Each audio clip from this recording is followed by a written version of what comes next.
उत्तराखंड की बात करते हैं। उत्तराखंड में आफत की बरसात से जनजीवन बुरी तरह से तबाह हो रहा है। प्रदेश में बीते एक सप्ताह से भारी बरसात और कई जगह ऐसी क्षति सामने आई है जिसकी भरपाई में लंबा वक्त लगेगा। नदियों ने रौद्र रूप धारण कर लिया है। भूस्खलन से तबाही का मंजर देखने को मिल रहा है। राज्य में रेड अलर्ट जारी कर दिया गया है। वहीं उत्तराखंड सरकार ने आपदा प्रबंधन को लेकर हर स्तर से अपनी तैयारी पूरी कर ली। देखिए।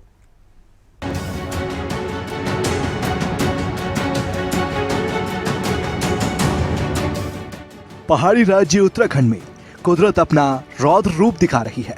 उत्तराखंड में चार धाम रूट पर मौसम की मार कुछ ज्यादा ही दिख रही है। देहरादून से बद्रीनाथ और केदारनाथ तक कई जगहों पर लगातार भूस्खलन हो रहा है। लगातार बारिश से नदी नाले उफान पर हैं। गांवों को जोड़ने वाली कई सड़कें कट गई हैं। वहीं भारी बारिश और भूस्खलन के कारण उत्तरकाशी राजमार्ग का एक हिस्सा भी चट्टानों और पत्थरों से अवरुद्ध हो गया।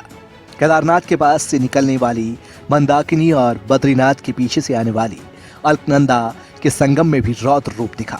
प्रदेश के अलग अलग जिलों में बीते करीब एक हफ्ते से भारी बारिश का दौर जारी है। कई जगहों पर बादल भी फटे हैं। बादल फटने से अचानक एक ही जगह पर इतनी ज्यादा बारिश हुई कि थोड़े ही देर में भयंकर सैलाब आ गया, जिसके रास्ते में जो भी आया उसे वो बहा ले जाने को आतुर दिखा।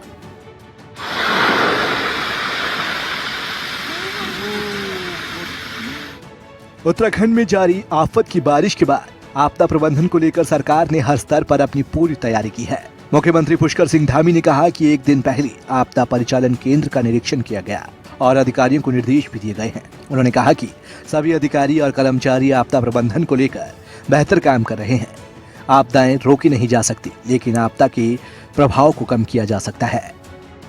देखिए, आपदा की स्थिति को लेकर कल मैंने स्वयं आपदा प्रबंधन केंद्र पर जाकर सभी जिलों के अधिकारियों के साथ, सभी एजेंसियों के साथ और सभी हमारे जो एनडीआरएफ है, एसडीआरएफ है, अन्य विभाग हैं, उन सबके साथ कल समीक्षा भी की और आगे के समय में हमको किस मोड में, कैसे अलर्ट मोड में रहकर काम करना है, किन किन तैयारियों को जो हमने किया है कहीं कोई कमी न रह जाए, उसके लिए हम लगातार काम कर रहे हैं। हमारा प्रयास होगा कि आपदाएं क्योंकि रोकी तो नहीं जा सकती हैं, लेकिन उनके असर को कम किया जा सकता है, क्विक रिस्पांस किया जा सकता है। उस दिशा में मॉकड्रिल भी हो रही है और सभी अधिकारी पूरे समय अलर्ट मोड में काम कर रहे हैं।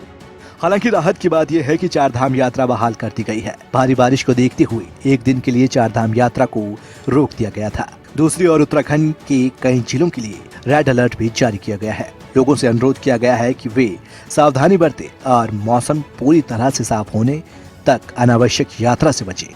देखिए, आज चूंकि 24 घंटे के लिए यात्रा रोकी थी और मौसम विभाग ने बताया था कि मौसम काफी खराब रहने वाला है, ऐसे में हम यात्रियों की या किसी भी प्रकार का जोखिम नहीं उठा सकते। हमारी सर्वोच्च प्राथमिकता है कि जो भी तीर्थ यात्री श्रद्धालु आ रहे हैं उनकी सुरक्षा, वो हमारे लिए सर्वोच्च प्राथमिकता है। उसको ध्यान में रखकर ही हम यात्रा का संचालन करते हैं। उत्तराखंड में मौसम का कहर लगातार तीसरे दिन भी जारी रहा।